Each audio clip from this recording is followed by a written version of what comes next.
옆에 있는 분들하고 인사하겠습니다. 행복하십니까? 그렇게 인사하면 그냥 인사하지 마시고 요즘 행복하십니까? 그렇게 인사하면 태양의 후예 그 송중기 버전으로 요즘 최고로 행복하다 말입니까? 뭐 이렇게 인사하는 거 아시죠? 예.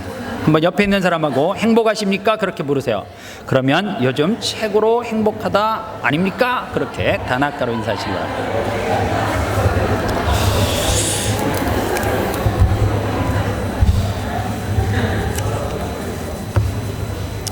행복하십니까?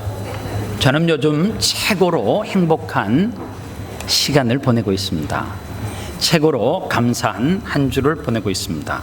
오늘 저는 창세기 28장 16절로 22절 말씀을 가지고 은혜 받은 자여 뜨겁게 행하라, 이 제목으로 말씀 전하겠습니다. 저는 교회가 이런 곳이면 좋을 것 같아요. 아니, 이런 곳이어야 된다고 생각을 해요. 요즘 보면 한 집안의 가장으로서 그 책임을 감당하는데 너무너무 힘이 들어서 한 구퉁이에서 구석에서 훌쩍훌쩍 우는 가장들을 봐요. 또 이곳에서 남편을 한국에 두고 자녀 교육 때문에 이곳 시드니에 와서 자녀들과 함께 씨름하는 그 아내들이 흘리는 눈물을 곁에서 보곤 합니다. 오늘 교회는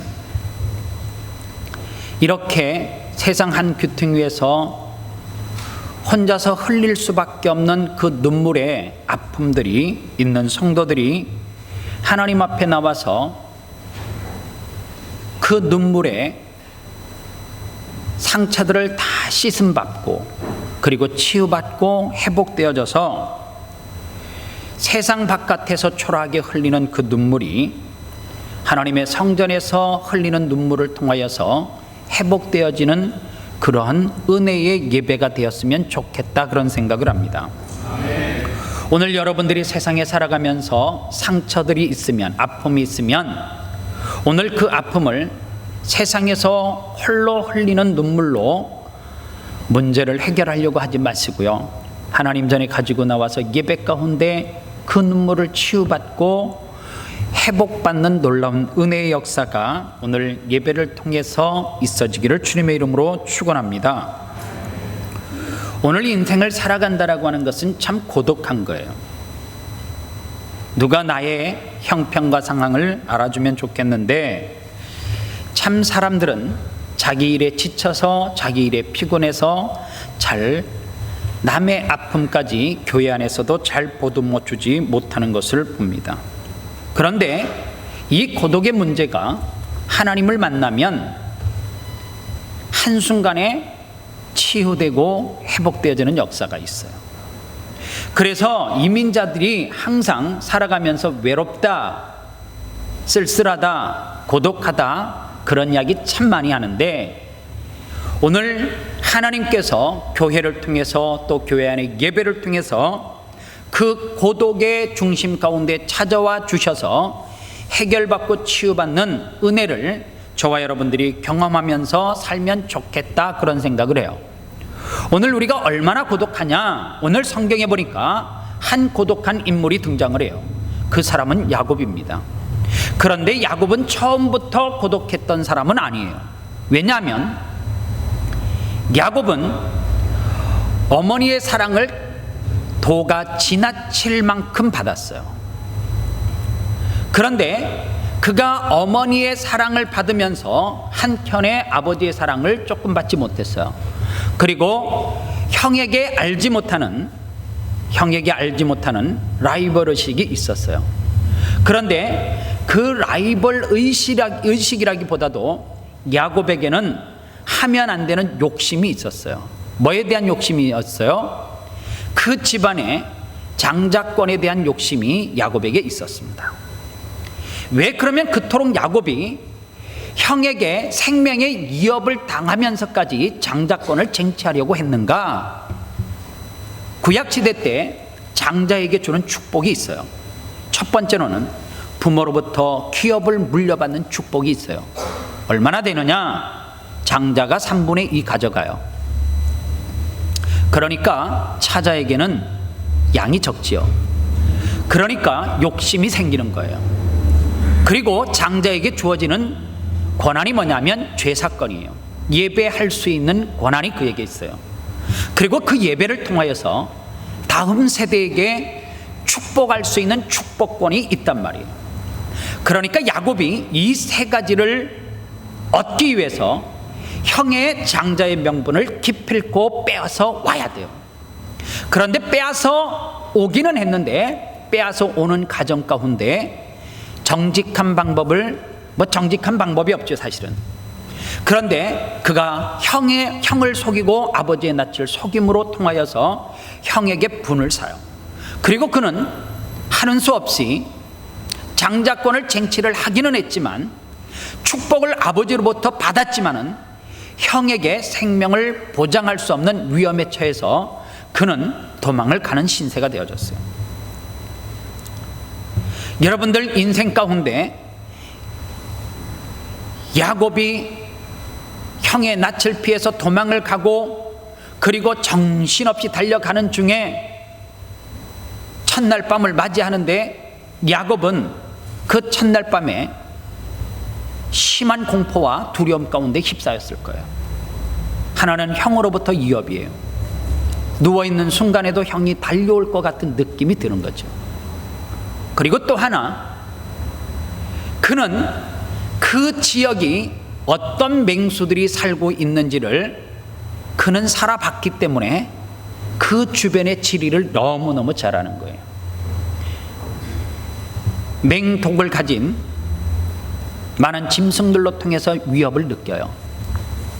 그런데 그렇게 인생의 고독한 밤을 지내고 있을 때에 성경은 보니까 하나님께서 그에게 찾아오셨다, 그렇게 이야기해요. 야곱이 하나님이 찾아갈 만큼 선한 일을 한 것도 아니고 야곱이 착하게 살았던 것도 아니에요.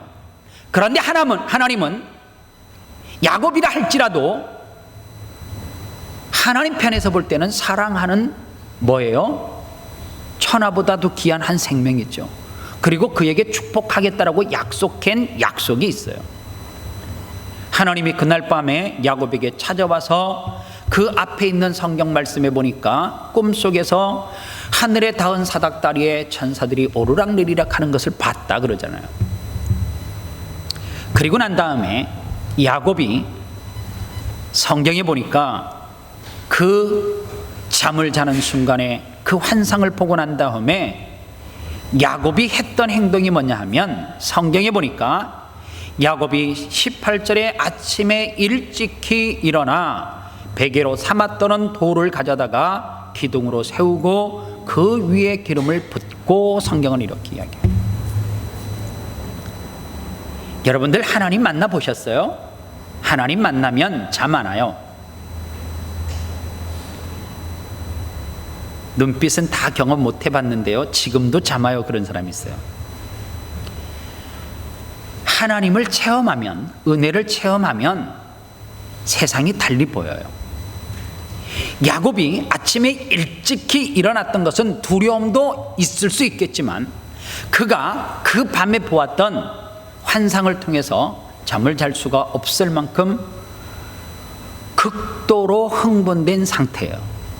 그런데 극도로 은혜가 충만해서 흥분했지만 야곱이 했던 행동들은 너무 은혜 받은 자로서 차분하게 하나님 앞에 행했어요. 오늘 이 시대에 은혜 받은 성도들이 있고 은혜를 체험하지 못한 성도들이 있어요. 그런데 은혜를 체험하지 못한 성도들은 야곱의 삶을 통하여서 은혜를 체험하면 저렇게 되는구나, 은혜를 사모하시고요, 은혜를 혹 체험했다라고 하는 성도들은 내가 체험한 은혜가 정말 하나님의 은혜인지를 오늘 이 시간 깊이 야곱을 통하여서 비교하고 점검해 보시기를 바랍니다. 우리 교회 성도들 가운데요, 토요일 되면 저에게 기분 좋으라고 보내는 문자 같아요. 목사님, 주일이 기다려줘요. 그래요. 목사가 최고 행복하죠. 주일 말씀이 기다려진다는데 얼마나 힘이 나겠어요. 그렇다 해서 다음 주에 다 보내라는 건 아니에요. 한 번에 다 보내고 또 몇 주 안 보내면 제가 힘들거든요. 그런데 여러분들 생각해 보세요. 얼마나 하나님 앞에 예배하는 것을 사모하면 주일날 찬양과 기도와 말씀이 기다려져요. 어떤 성도는 그래요. 목사님, 지난주에 그 예배 가운데 그 하나님이 주시는 그 감동과 눈물은 정말로 제게 머리부터 발끝까지 충만하게 적시는 은혜였습니다. 그렇게 표현해요. 그런데 제가 그런 분들에게 물어보고 싶은 거예요. 머리부터 발끝까지 적셔지는 은혜와 예배 가운데 흘리는 눈물과 감동이 있었다라고 하면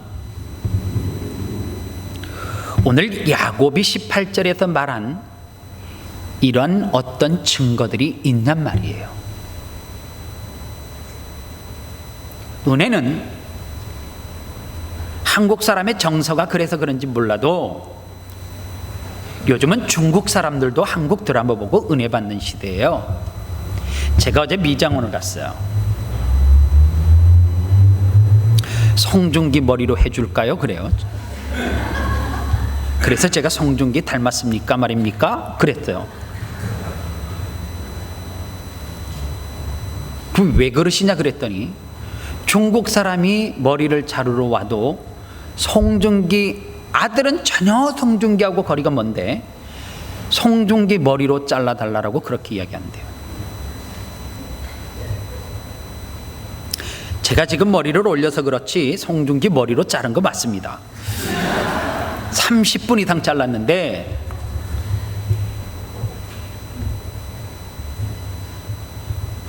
드라마 보고 은혜 받으면 미용실에 와서 드라마 이야기 해요.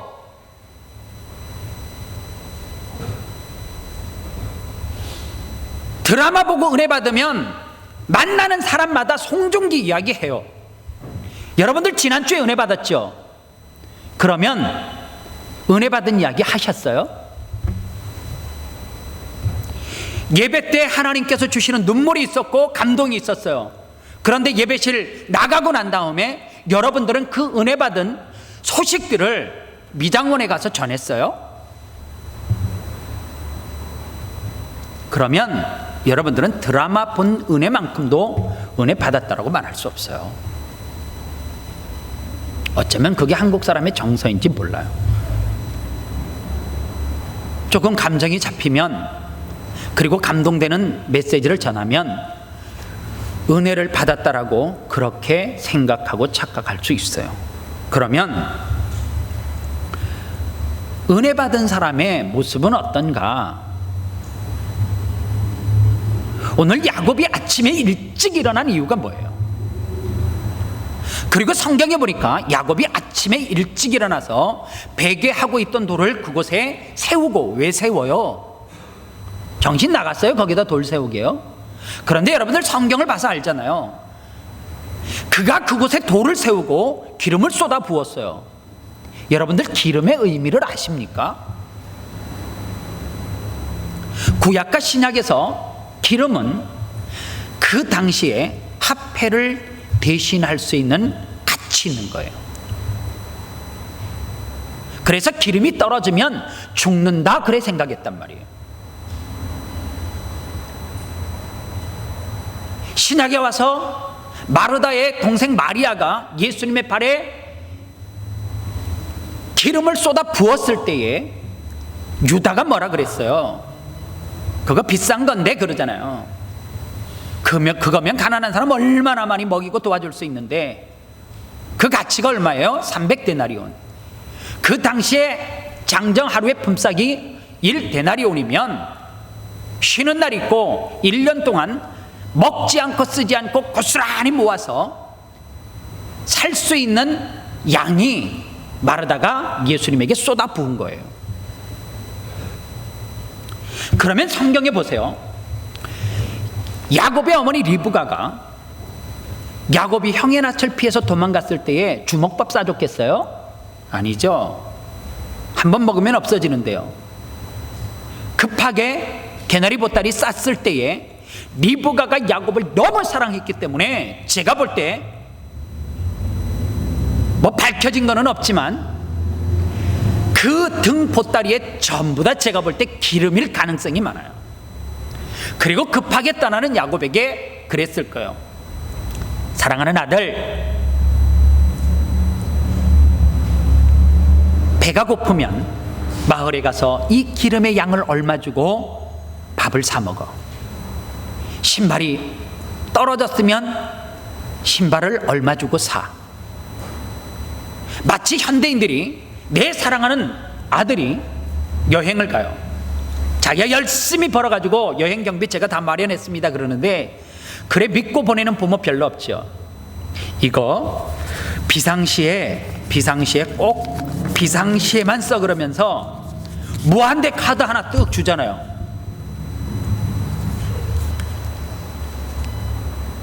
그런 부모님들 없어요? 자식들이 반응이 없네요. 필요할 때 써. 그게 기름이에요. 그러면 야곱에게 있어서 기름은 목숨과도 같은 거예요. 그러면 이 시대의 기름이 뭐예요? 뭐니 해도 뭐니죠. 그러면 야곱이 그 허벌판과 같았던 그 땅에 베게 했던 것을 세우고 거기에다 기름을 쏟아 부었다라고 하는 것은, 여러분들 성경의 영적인 깊이를 알면 야곱이 그곳에 왜 돌을 세웠어요? 하나님이 내게 찾아와 주셨고 위로해 주셨고 고독의 순간에 나를 만나 주셨고 내게 은혜 주셔서 그 은혜를 잊지 않고 내가 기억하고 그 옛 이름이 루스인데 그 베델이라고 하는 지역에 제가 다시 돌아올 때 그곳에 무엇을 세우겠다고요? 하나님의 교회를 세우겠다. 그래서 야곱이 가장 중요한 것을 어떻게 해요? 그 땅에다 쏟아붓는 거예요. 그래서 여러분들 은혜를 받으면 야곱에게 나타냈던 첫 번째 증거가 뭐냐면 자발적인 그러한 사람으로 바뀌어요. 자발적인 은혜가 그에게 들어왔어요. 야곱이 무엇 때문에 장자권 뺏어요? 무엇 때문에 형을 속여요? 기름 때문에 속이는 거거든요. 그런데 그 기름을 누구에게 쏟아부어요? 하나님에게 쏟아부어요. 그러니까 야곱이 누가 시켜서 한 것이 아니라 혼자 했단 말이에요. 야곱은 어머니 밑에서 아버지 밑에서 신앙의 가문에서 태어났어요. 그런데 그는 그 베델에서 하나님을 만나기 이전에 본인 스스로 기름을 쏟아붓는 일은 없었을 거예요. 부모님이 제사할 때도 부모님의 재산으로 하는 거니까, 자기의 몫을 들여도 부모님이 하는 거니까. 그러니까 은혜를 체험하지 못했어요. 부모가 예수 믿으니까, 하나님 믿으니까 믿었고, 부모가 제사 지내니까 같이 제사 지냈어요. 그런데 처음으로 야곱이 혼자 떨어져서 하나님을 체험하고 난 다음에 야곱이 했던 행위가 뭐예요? 신뢰의 대상이 뭐에서 무엇로요? 기름에서 하나님으로 바뀌는 순간이에요. 누가 시켰어요? 자발적으로 했어요. 은혜가 임하면 누가 시켜서 해요? 자발적으로 하나님 앞에 헌신하고 충성하죠. 은혜가 충만한 사람과 충만하지 않는 사람의 차이가 뭐냐? 은혜가 충만하면 자꾸 예배하고 싶어 해요. 왜요? 예배 가운데 하나님 앞에 드려지는 찬양이, 예배 가운데 하나님 앞에 기도하는 그 열정이, 예배 가운데 하나님께서 내게 들려주시는 그 메시지가 너무너무 주옥과 같기 때문에 예배해요. 제가 이래봬도 초등학교 4학년 때 목사 되기로 하나님 앞에 서원했어요. 서운한 이유는 은혜가 충만해서는 아니에요. 너무 가난해서 목사님이 잘 먹더라고요. 그래서 제 꿈이 부흥사였어요. 부흥사가 저희 교회에 왔는데 우리 어머니가 상다리 부러지게 음식을 차린 거예요. 부흥사 하면 저렇게 먹는구나. 그때 제가요, 은혜 받기 전에 목사하기로 제가 작정하고 목사 됐으니까 꿈은 이루어졌죠. 그런데 그 꿈이 어느 순간에 목사 되겠다 그러니까 교회 담임 목사님이 초등학교 4학년 학생에게 뭐라고 이야기하냐면, 얘야, 너 목사 된다 그랬지? 네, 목사 할 거예요. 부흥사요. 그랬더니 새벽 예배 나와 그러더라고. 충격받았어요. 충격. 그때 당시 제가 예배가 많다라고 생각했거든요. 그 당시 주일학교가 목요 성경 공부가 있었어요. 토요일 날 갔고요, 주일 날 2번 했어요. 제가 먹을 것 준다 해서 구역 예배는 제가 장원에서 따라다녔거든요. 일주일에 제가 교회를 얼마나 많이 가요. 그런데 목사님이 새벽 예배 나오라니까, 그 당시에 새벽 예배는 월화수목금토 주일까지 다 있었어요. 은혜가 충만해서 목사하겠다라고 한 것 아니고 좀 밥 좀 잘 먹어 보려고 목사하겠다 했는데 목사님이 새벽 예배에 나와 그러니까 목사하기 싫은 거예요.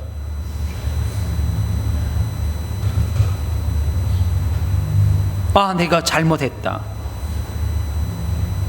부모가 서운한 것도 아니고 내가 했단 말이에요. 물어봤어요. 내가 그렇게 하나님 앞에 서운하듯이 약속한 거 물릴 수 있냐 그러니까 그 목사님 좀 짓궂어요. 나 지금 같으면 물리라 그러겠어요. 그 목사님은 그거 물리면 너 평생 아무 일도 안 된다 그러더라고요. 겁이 나는데 제가 중학교 1학년 2학기 때 성령을 체험했어요.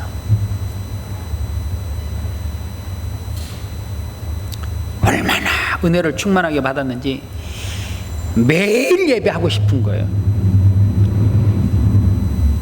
그래서요, 수요 예배 나갔어요. 그때서부터. 제가 고등학교 3학년 때 저희 학교 그때 당시에 유일하게 야간 자율학습에서 자유한 사람이에요. 제가 담임 선생님에게 그랬어요. 선생님, 저는 목사 할 겁니다. 신학교 제가 성적이 잘 나와도 면접 볼 때 너 수예배 다녔어 안 다녔어? 그러면 야간 자율학습 때문에 못 갔습니다. 그러면 저 거기서 잘려요. 합격 못해요. 선생님이 책임질 거예요. 그러니까 그 선생님이 예수 안 믿었거든요. 그러니까 몰라. 그랬더니 그러면 합격률을 높이기 위해서도 너는 학생들에게 세워놓고 방병복 얘는 목사 될 거니까 수예배 빠지면 얘 면접에서 떨어지니까 내 책임질 수 없으니까 얘는 야간 자율학습 안 한다. 저 토요일날 주말에 교회 간 적 없어요. 학교 간 적 없어요. 다 교회로 갔죠. 그리고 보니까 천국은 뭐 하는 거냐? 은혜 안 받은 사람이 도저히 가서 적응 못하는 데가 천국이에요.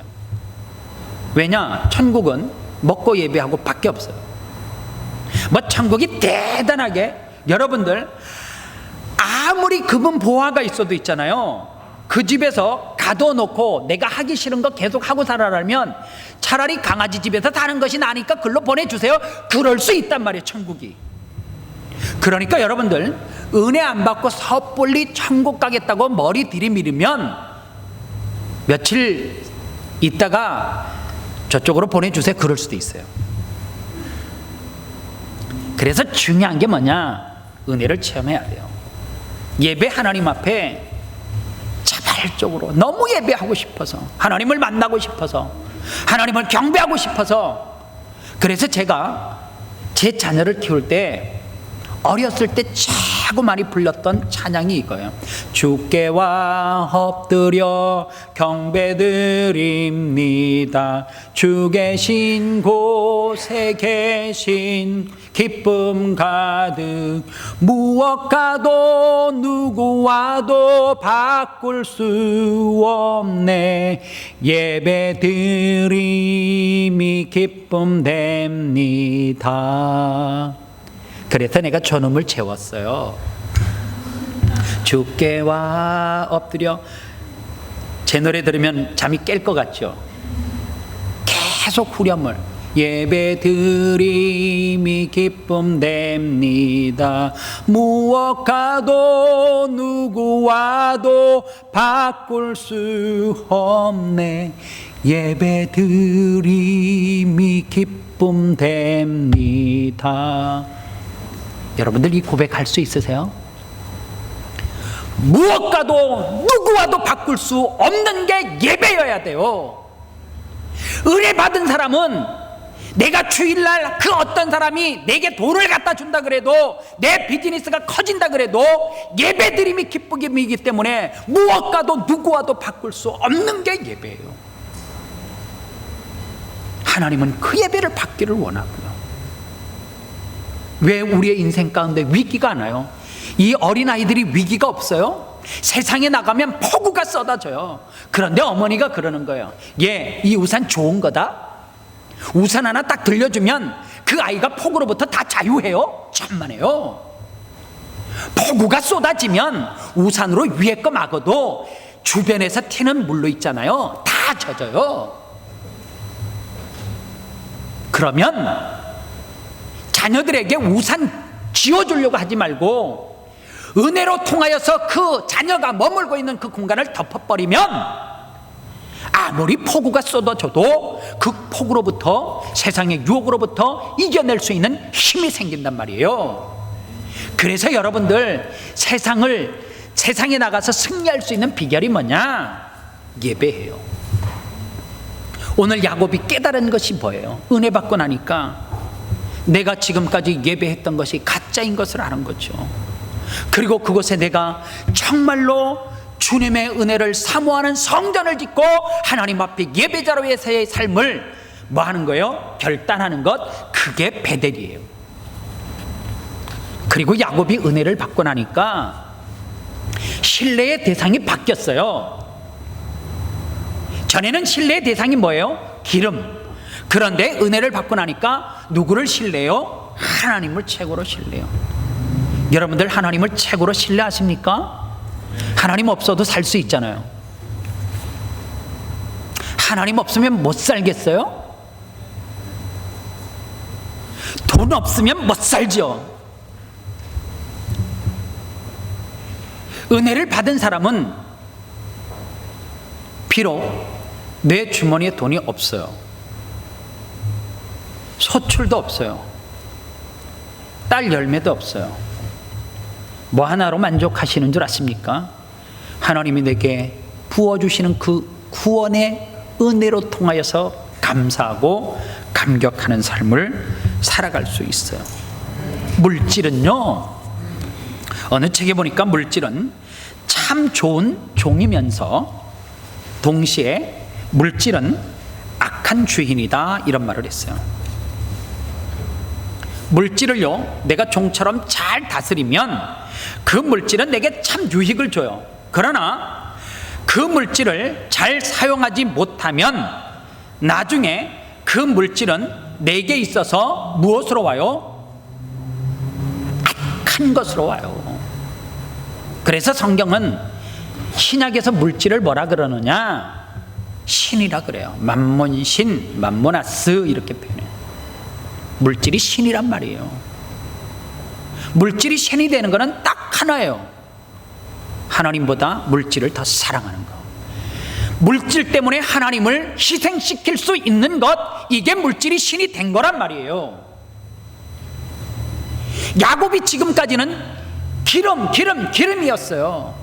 야곱의 삶의 전부는 기름을 쫓아가는 삶이었는데 은혜가 체험되고 나니까 어느 순간에 야곱이 뭐해요? 기름을 내려놔요. 신뢰의 대상이 뭘로 바뀌었어요? 하나님으로 바뀐 거예요.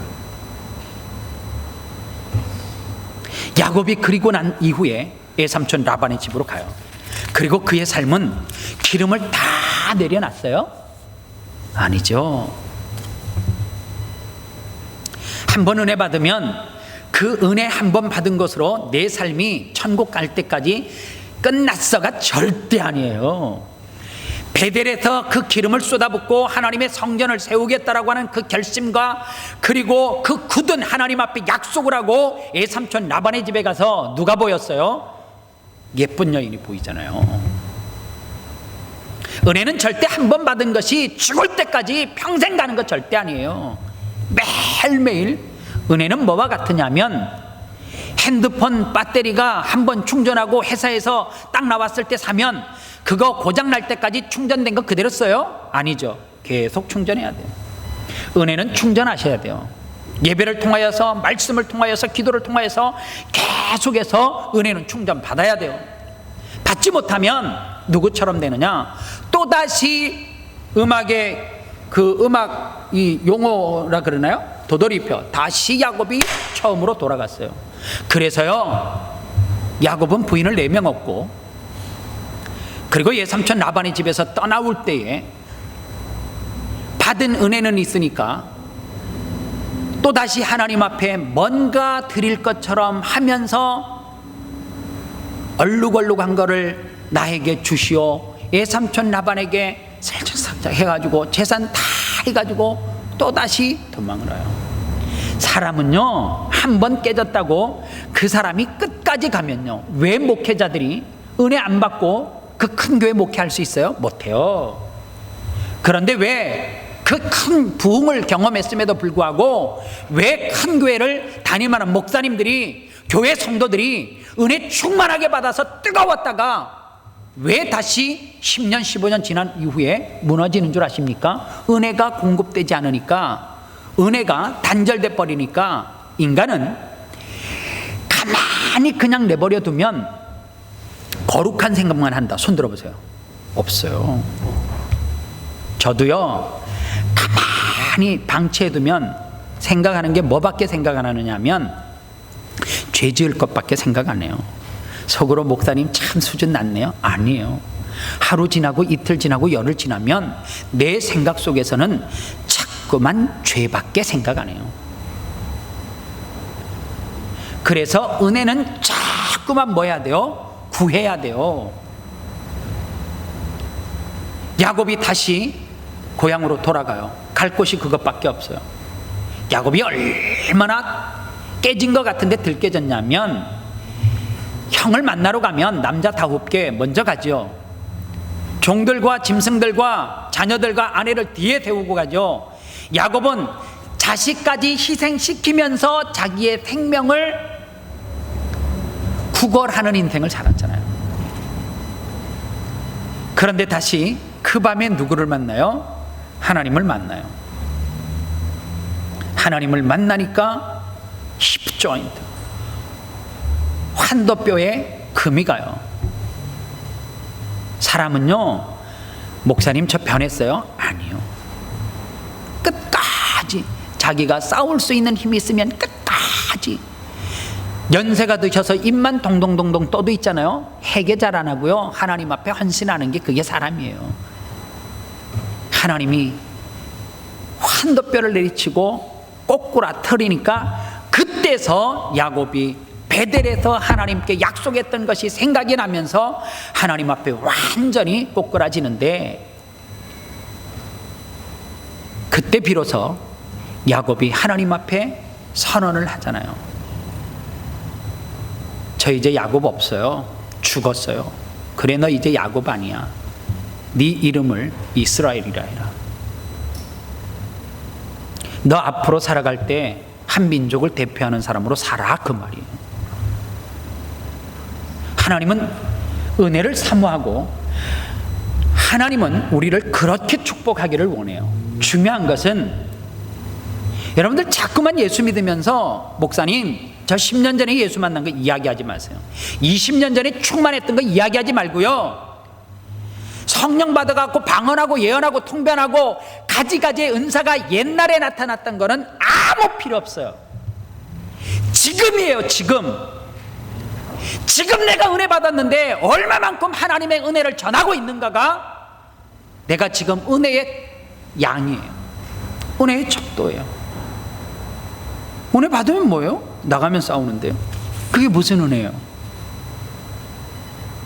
은혜 받으면 뭐예요? 미움, 다툼, 시기, 질투 모든 것을 버려야 되는데 여전히 미운 사람이 눈에 아른아른 거리는데요. 은혜 받으면 뭐예요? 미워하는 사람이 예배 마치고 바로 가서 밥 들고 앉으려면 바람 소리도 잘 내요. 바람 소리. 그 은혜 아니에요. 착각하시지 마세요. 오늘 은혜 받은 사람은 하나님 앞에 무엇인가 흔적을 남겨요. 말씀을 정리하겠습니다. 어느 날 초등학교 졸업장 밖에 없는 무디 선생님이 많은 사람들을 앉혀놓고 복음을 전하는 거예요. 그런데 그 자리에 어떤 전문가 한 사람이 무디가 복음 전하는 것을 다 마치고 난 다음에 찾아와서 이렇게 말하는 거예요. 오늘 당신의 강의를 들어보니까 당신의 강의는 문법적으로 하나도 맞지 않소. 나 같은 전문가가 들으면 당신이 전하는 그 복음은 2단, 3단, 4단 될 수도 있어. 그렇게 이야기해요. 가급적이면 당신은 대중 앞에서 연설을 하지 않는 것이 좋겠다라고 그렇게 전문가가 무디에게 말했어요. 여러분들, 어떤 전문가가 어떤 사람에게 그렇게 말하면 심적 부담이 있어요, 없어요? 있지요. 심하게 있어요. 무디가 이렇게 대답했습니다. 네, 죄송합니다. 미안합니다. 저는 그렇게 부족하죠. 저는 말하는 것이 참 어눌한 사람입니다. 그러나 저는 제가 가지고 있는 이 작은 것을 가지고 무엇이든 주님을 위해서, 주님을 위해 쓰시도록 최선을 다하고 있습니다. 그런데 전문가인 당신은 그 좋은 지식과 통찰력과 판단력이 부럽습니다마는 당신은 그것을 주님을 위해서 어떻게 지금 사용하고 계십니까?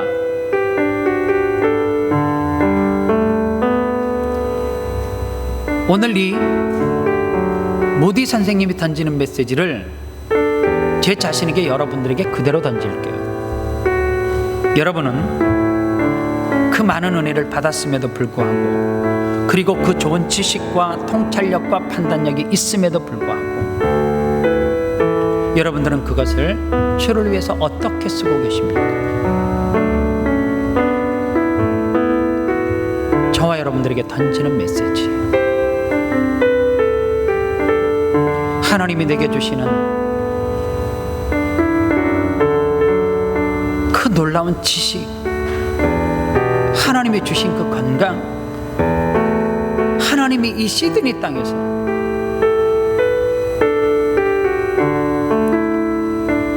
세계 수많은 사람들이 살고 있지만 이 시드니를 경험하고 사는 사람이 얼마나 될까요? 제가 일전에 그랬잖아요. 조국 대한민국에 태어났다라고 하는 이유 하나만으로 여러분들은 세계 인구 가운데 2% 안에 들어가는 축복을 받은 사람이라고. 여러분들이 지식이 있으면 뭐해요? 똑똑하면 뭐해요? 대한민국에 태어났으니까 대학원, 박사, 교수, 다른 사람들에게 인정받고 양복 짝 입고 넥타이 메고 사람 다 웃게 살죠. 여기 있는 사람 한 사람 쿡 뽑아가지고 저 아프리카에 물 안 나오는 동네에 갖다 놔봐요. 걔가 지식이 있으면 뭐해요? 5시간 물동이 가지고 가서 물 퍼가지고 5시간 걸어와야 되는데 학교를 어떻게 가요? 여러분들이 얼마나 많은 축복을 받고 살아가는 사람인 줄 아세요?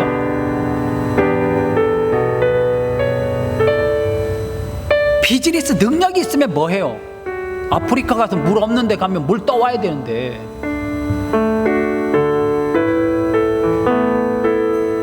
하나님이 우리에게 얼마나 축복 줬어요. 조국 대한민국에 태어나게 했죠. 조국 대한민국이 2%의 축복인데 그 가운데 우리를 뽑아가지고 시드니 땅에다 갖다가 척 갖다 던져놨는데 세계에서 계산해보니까 0.0 1% 안에 들어가는 축복을 우리가 지금 누리고 살아가는 사람들이에요. 그런데 안 행복해요? 그런데 감사가 안 나와요? 도대체 그 배짱은 어디에서 나오는 똥배짱이에요? 매일 죽겠대.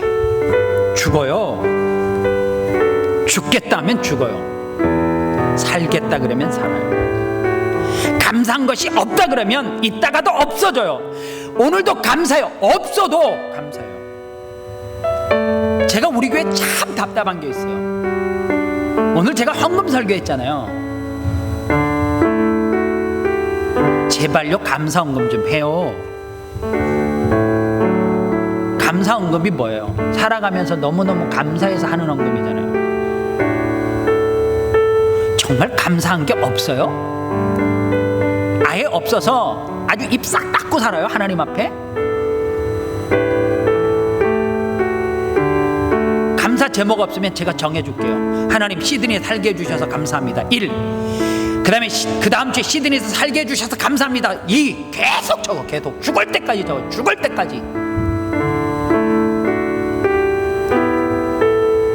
우리에게 너무 사라진 게 많아요. 하나님이 주신 은혜에 비해서 돌려내는 것이 너무 없어요. 그러면 은혜 받았다라고 말하기 쉽지 않아요. 은혜를 받으면 그 은혜를 주신 하나님 앞에 감사해야죠. 감사해야죠. 돌려내놓아야죠. 오늘 우리는 한편으로 좀 어깨 쫙 펴고 사십시오. 하나님, 감사합니다. 이런 축복의 주인공이 나라는 것이 너무너무 감사합니다.